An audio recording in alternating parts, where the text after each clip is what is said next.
Raja Tentara Bayaran. Bab 327. Keesokan paginya, Shen Lian pergi ke Gunung Wudang bersama Ding Yin. Dugu Busan awalnya tidak mau datang, tapi Ding Yin memaksanya untuk datang. Meskipun dia tidak pernah menunjukkan belas kasihan, bagaimanapun juga Dugu Busan datang ke sini saya tidak punya waktu untuk mendiskusikan banyak hal sekarang, jadi Ding Yin tentu saja tidak bisa membiarkan orang lain sendirian. Berangkat dengan mobil pada jam 5 pagi, Shen Lian dan yang lainnya tiba di Aula Tai Chi Sekte Wudang. Saat itu sudah jam 7 pagi, dan para murid di sekte tersebut telah menyelesaikan kelas pagi mereka dan mulai sarapan. Sekte Wudang tidak terletak di kawasan pemandangan Gunung Wudang. Faktanya, Wudang yang terletak di tempat pemandangan tersebut hanya dapat dianggap sebagai sekte luar dari Sekte Wudang.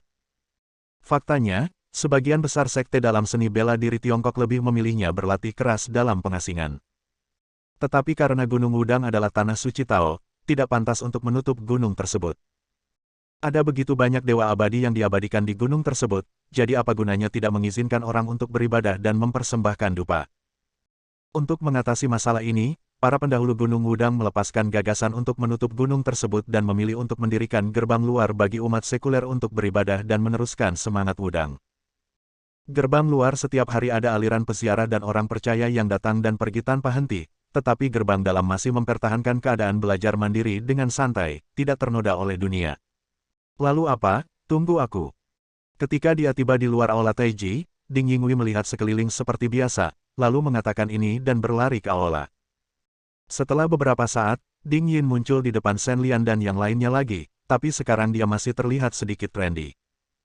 Mengenakan jubah Tao putih, dia sudah sama dengan saudara-saudara di sekte tersebut, dan seluruh tubuhnya memancarkan aura peri yang anggun. Kamu cepat sekali ganti baju. Shen Lian tertawa tak terkendali, sementara Dugu Busan mendengus dengan sangat menghina, seolah mengejek kepura-puraan Ding Yin. Ding Yin mengabaikan ini. Guru Tao He Chun tidak ada di Aula Tai Chi saat ini. Di bawah bimbingan Ding Yin, Shen Lian dan Dugu Busan datang ke pintu sebuah rumah kecil di hutan bambu di belakang gunung yang terkenal. Guru Tao Bangau Gunung Chun hidup dalam pengasingan di sini saat ini. Karena Ding Yin, murid utama, ada di sana, perjalanan mereka bertiga lancar.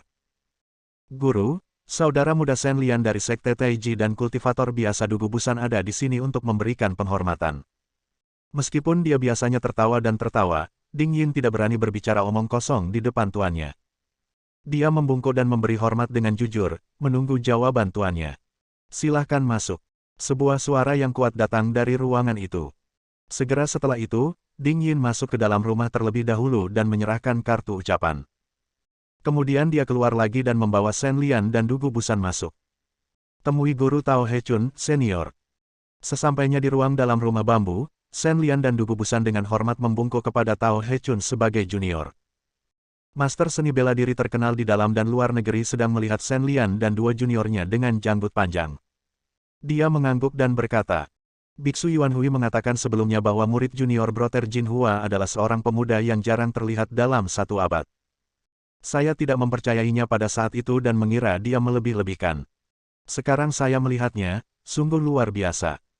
Pendeta Tao He Chun melambaikan tangannya kepada Shen Lian dan yang lainnya untuk duduk. Mereka adalah tamu. Pendeta Tao He Chun tidak memiliki kebiasaan mengandalkan orang yang lebih tua. Shen Lian dan Dugu Busan membungkuk dan berterima kasih kepada mereka, lalu duduk. Sebagai orang kontemporer nomor satu yang diakui di dunia seni bela diri dataran tengah, Guru Tao He Chun sudah dihormati sebagai dewa di kalangan generasi muda seperti Shen Lian. Sebagai pembangkit tenaga listrik tertinggi di alam sempurna dalam memurnikan ki dan bertransformasi menjadi dewa, termasuk ketenaran besar yang ia peroleh dalam seni bela diri Tiongkok dan negara-negara kepulauan ketika ia masih muda, ini adalah mitos di hati generasi pejuang Shen Lian. Senior, itu pujian. Di hadapanmu, tidak mungkin kamu tampan atau tidak. Kamu hanyalah anak cuek. Shen Lian Cheng sangat ketakutan sehingga dia tidak berani menerima pujian dari Tao He Chun dengan tenang. Tuan, saudara muda Shen Lian datang ke sini untuk bertanya tentang Sekte Shuro. Baru-baru ini, sekelompok prajurit tak dikenal muncul, seolah-olah mereka muncul dari celah batu tanpa jejak. Tuan Chen menduga mereka mungkin orang-orang dari Suramen. Melihat tuannya akan mulai mengobrol dengan seseorang tentang urusan rumah tangga, Ding Yin dengan cepat menyela dan membawa pembicaraan ke jalur yang benar dan melupakan tujuan kunjungannya. Sekte Asura. Guru Tao He Chun membelai kedua helai janggut putihnya dan berpikir keras. Jelas, dia mengingat segala sesuatu tentang Sekte Shuro di benaknya, sementara Shen Lian dan yang lainnya duduk tegak, menunggu jawaban dari Tao He Chun. Tentang Sekte Shuro, guru cukup jelas tentangnya. Meskipun saya telah mendengar sedikit tentangnya, saya tidak tahu kuncinya. Rumor mengatakan bahwa Sekte Shuro hanya disembunyikan dari dunia lagi dan belum dihancurkan. Faktanya, itu benar. Di masa lalu, guru dan guru sedang mengobrol, dia mengungkapkan sedikit. Adapun apa yang ingin mereka lakukan sekarang setelah mereka kembali ke dunia, saya benar-benar tidak tahu. Pendeta Tao He Chun menggelengkan kepalanya saat dia berbicara. Jelas sekali bahwa pendeta Tao tua itu sedikit menyesal karena tidak dapat membantu Shen Lian dan yang lainnya. Guru Tao He Chun, Shen Lian sangat berani, bisakah kamu menemukan Zhengyi Zhenren untuk mengetahuinya? Setelah mendengar guru Tao He Chun mengatakan bahwa dia tidak tahu, Shen Lian bertanya apakah dia bisa bertanya kepada Zhengyi Zhenren. Tanyakan. Tentu saja kamu boleh bertanya. Ini menyangkut keselamatan gadis kecil dan bahaya tersembunyi di dunia seni bela diri. Tidak peduli apa yang guru katakan, hanya saja. Pendeta Tao He Chun tersenyum pahit saat mengatakan itu. Gurunya, yang dulunya adalah seekor naga yang tidak pernah melihat ekornya, kini telah menjadi dewa tua. Belum lagi Shen Lian ingin menemukannya, pendeta Tao He Chun ingin temui dia. Semuanya tergantung pada kebetulan. Hanya saja nenek moyang saya suka berkeliaran. Dia sering muncul secara tidak terduga atau menghilang secara tidak terduga, tidak meninggalkan jejak dan sulit dipahami. Jika ingin menemukannya, kami khawatir tidak dapat membantu. Ding Yin berbicara, tetapi sebelum dia bisa menyelesaikan kata-katanya, dia disela oleh ekspresi terkejut Shen Lian. Baru saja hendak bertanya apa yang sedang terjadi, dia tanpa sadar menoleh dan melihat kemana Shen Lian melihat, dan kemudian, dia juga berdiri tertegun. Di tempat. Di mata semua orang yang terkejut, yang disebut leluhur Gunung Wudang, yang disebut Naga Dewa, kebetulan muncul di belakang Tao He Chun. Dia memperhatikan ekspresi pria besar itu, dan Tao He Chun juga menyadari ada sesuatu yang tidak beres, berbalik dan melihat sang master muncul, segera berdiri dan membungkuk. He Chun memberi penghormatan kepada tuannya. Pendeta Tao He Chun berkata dan membungkuk. Shen Lian dan yang lainnya juga tercengang saat ini, dan buru-buru mengikuti pendeta Tao He Chun untuk memberi penghormatan kepada makhluk abadi sejati yang hidup selama lebih dari 100 tahun. Bangun, bangun, Chun kecil, apa yang kamu bicarakan di sini? Kenapa aku mendengar suramen atau semacamnya? Begitu Tuan Zhengyi tiba-tiba muncul dan berbicara, Shen Lian dan yang lainnya tercengang lagi. Bab 328. Chun kecil. Di seluruh dunia seni bela diri Tiongkok, saya khawatir ini adalah satu-satunya dewa sejati yang berani memanggil guru Tao He Chun seperti ini, bukan? Meskipun mereka terkejut, Shen Lian dan yang lainnya tidak berani menunjukkannya. Hanya bercanda, jika guru Tao He Chun marah, guru Zhengyi pasti tidak akan berani memprovokasi dia, tetapi bukankah anak muda seperti Shen Lian hanya menindasnya dengan santai? Ketika saya kembali ke guru, saya berbicara tentang Sekte Shuro. Pendeta Tao He Chun menjelaskan masalah yang dibawa oleh Shen Lian kepada guru Zhengyi kata demi kata. Dewa tua dengan rambut putih dan wajah kekanak-kanakan, tinggi hanya 1,3 meter, sering mengangguk. Tetapi ketika pendeta Tao He Chun selesai berbicara, lelaki tua yang sepertinya mendengarkan dengan cermat laporan pendeta Tao He Chun tiba-tiba menutup matanya dan berdiri di sana tak bergerak, tidak tahu apa yang dia pikirkan. Meskipun Shen Lian dan Dugu Busan bingung, mereka bertanya dengan gembira dan tidak punya pilihan selain menatap Ding Yin dengan pandangan bertanya. Ding Yin secara alami melihat mata Shen Lian dan yang lainnya, dan dengan cepat balas menatap tajam, memberitahu Shen Lian dan yang lainnya untuk tidak bertindak gegabah, dan hanya menunggu dengan sabar, tanpa mengucapkan sepatah kata pun, dia tampak menunggu dengan sabar. Aduh. Setelah menunggu selama 2 atau 3 jam penuh, guru Zhengyi berkata, aduh, dan terbangun dari kebingungannya. Aku hampir lupa apa yang terjadi saat itu. Aku kembali dan melihatnya, haha. Tuan Zhengyi mengatakan sesuatu yang agak malu dengan suaranya yang baik hati yang sama sekali tidak sesuai dengan bentuk tubuhnya. Haha, jangan tersinggung semuanya. Karena kultivasi sang master telah memasuki dunia maya, dia sering mengembara jauh dari dunia. Jangan ganggu dia saat ini. Jika tidak, di bawah rangsangan dunia luar, yang abadi tubuh akan meningkatkan kesadaran akan perlindungan diri dan pergi dari sini. Pendeta Tao He Chun menjelaskan alasan mengapa dia tidak bergerak sama sekali sekarang, dan baru kemudian Shen Lian dan Dugu Busan memahami alasannya. Segala sesuatu tentang Sekte Shuro sebenarnya tidak rumit. Apa yang dipraktikkan sekte mereka adalah keterampilan magis yang disebut teknik raksasa. Keterampilan magis ini berkembang dengan sangat cepat. Siapapun dengan kualifikasi superior dapat mempraktikkannya hingga menyempurnakan ki. Setelah lebih dari 10 tahun dari penyusupan ke dalam ruh, maka akan mudah untuk mencapai alam halus. Dengan kata lain, satu-satunya hambatan dari keterampilan magis ini adalah alam halus. Ding Yin bertanya dengan heran, ini terlalu mengejutkan, bukan? Jika orang-orang di dunia seni bela diri mendengar berita yang begitu meledak-ledak, apakah akan menyebabkan ledakan besar? Bagaikan mimpi bisa berlatih hingga detail terkecil dengan kualifikasi yang sangat baik. Bisa dikatakan ini satu-satunya hambatan, tapi bisa juga dikatakan akhir. Tuan Zengyi mengangguk, lalu menggelengkan kepalanya. Orang-orang di Sekte Shuro tidak suka memperjuangkan hegemoni dalam seni bela diri. Dari generasi ke generasi, mereka telah mengabdikan diri dengan sepenuh hati untuk mematahkan belenggu keterampilan sihir, jadi mereka tetap berada di balik pintu tertutup.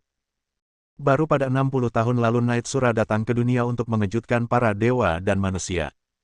Menemukan cara untuk menembus batas kekuatan magis. Ada solusi. Bunuh jalannya. Ketika dia mengatakan ini, mata Tuan Zengyi bersinar terang. Yesura sangat berbakat, dan setelah beberapa kali mencoba pencerahan, dia akhirnya berhasil menyimpulkan teknik-teknik raksasa selanjutnya, dan menentukan arah pencapaian pencerahan melalui pembunuhan. Shen Lian dan yang lainnya mendengarkan dengan tenang, tetapi tidak dapat menyembunyikan keterkejutan mereka, terutama Guru Tao He Chun, seorang guru super yang telah mencapai alam kesempurnaan. Shen Lian dan yang lainnya mungkin tidak memahaminya, tetapi pendeta Tao He Chun mengetahuinya lebih baik daripada siapapun. Sebagai satu-satunya ahli kesempurnaan agung transformasi ilahi di dunia seni bela diri Tiongkok, pendeta Tao He Chun berada di puncak penelitiannya. Pada jiwa ketuhanan. Jiwa ketuhanan adalah hal yang misterius dan misterius, pencerahan mendadak adalah cara terbaik untuk melatih jiwa. Namun pencerahan selalu jarang terjadi dan tidak dapat diprediksi, karena Anda mungkin mengalaminya saat tidur, saat membaca, atau bahkan saat berjalan dan mengobrol. Tidak ada pola sama sekali. Berbicara tentang pencerahan, sebenarnya itu adalah perwujudan dari Tao, seorang seniman bela diri di alam pemurnian ki dan transformasi menjadi dewa momen induksi oleh surga dan manusia, plus kesempatan yang seakan-akan ditarik oleh seutas benang sangat diperlukan. Tapi arti sebenarnya dari kata-kata Yi Zhenren adalah bahwa prajurit bernama Yesura, hanya mengandalkan deduksinya sendiri, secara paksa mensintesis kombinasi kompleks jiwa menjadi satu hal, bahkan yang disebut cara membunuh, itu sama sekali bukan cara yang layak. Pendekatannya, tetapi kemampuan seperti itu harus dikagumi. Ini tidak benar. Secara logika, jika seni bela diri Sekte Shuro telah menjadi latihan yang begitu kejam dan brutal, itu seharusnya dihancurkan oleh kekuatan seni bela diri yang benar. Mengapa? Saat Shen Lian mengatakan itu, dia menutup mulutnya. Meskipun dia sangat menghormati Guru Zengyi, dalam menghadapi pertanyaan yang tidak masuk akal, Shen Lian masih harus bertanya apa yang harus dia tanyakan. Memang secara logika bencana seperti itu tidak bisa ditoleransi, tapi Yesura bukanlah makhluk fana. Faktanya, apa yang disebut metode pembunuhan Yesura bukan sekadar demonstrasi pembunuhan. Lebih tepatnya, itu harus dikatakan sebagai pembunuhan para master di bidang pemurnian ki dan transformasi menjadi dewa menyebabkan masalah dan secara khusus menargetkan mereka yang berada di bidang pemurnian ki dan berubah menjadi dewa dari berbagai sekte. Jadi pada kenyataannya, itu tidak terlalu berdampak banyak pada dunia seni bela diri Tiongkok. Bagaimanapun, mereka yang memiliki akses ke insiden ini semuanya adalah sekte kuat dengan pemurnian ki dan prajurit dewa yang bertanggung jawab, dan pada saat itu, Yesura menyamar sebagai kompetisi seni bela diri sejalan dengan aturan dunia. Oleh karena itu, tingkat kultivasi Yesura juga melonjak, dan dia benar-benar membuat terobosan menuju alam kesempurnaan. Yesura, yang dengan cepat meningkatkan level keahliannya, tidak terlalu menarik perhatian Liga Seni Bela Diri sampai dia mendapat masalah dengan 8 sekte besar.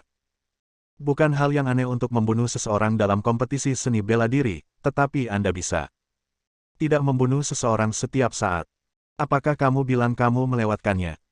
Sejak saat itu, untuk menekan Yesura yang sangat mematikan ini, 8 sekte besar bergabung dan mengirimkan semua tuan mereka untuk mempersiapkan pertempuran yang menentukan dengan Yesura. Pertarungan itu benar-benar mengejutkan.